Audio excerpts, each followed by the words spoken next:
สบายดีท่านผู้ชมข้าพเจ้าจำปามานำเสนอข่าวในมื้อนี้ก็มีข่าวด่วนอัปเดตสภาพการชายแดนไทยกัมพูชาสบายดีท่านผู้ชมผู้ติดตามทุกท่านขณะนี้มีรายงานข่าวด่วนเกี่ยวกับสภาพการตึงเครียดตามชายแดนระหว่างประเทศไทยและประเทศกัมพูชาในมื้อนี้มีการรายงานว่าเกิดการยิงปะทะกันเป็นบางจุดขออภัยตามแนวชายแดนซึ่งทางการทั้งสองฝ่ายได้เพิ่มกำลังรักษาความปลอดภัยและอพยพประชาชนออกจากพื้นที่เสี่ยงภัยบางส่วนขณะเดียวกันผู้นำและกองทัพของทั้งสองประเทศยังอยู่ในขั้นตอนการปรึกษาหารือเพื่อหา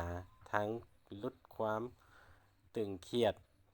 และร้องขอให้ประชาชนติดตามข้อมูลจากแหล่งข่าวทางการอย่างใกล้ชิดสำหรับความคืบหน้าจะเป็นแนวใดนั้นต่อไปทางเราจะนำมารายงานให้ทานรับทราบทันทีขอให้ทุกฝ่ายติดตามข่าวด้วยสติและร่วมกันอวยพรให้เกิดสันติภาพในพื้นที่ชายแดนจบข่าวพบกันใหม่ในโอกาสหน้าสบายดี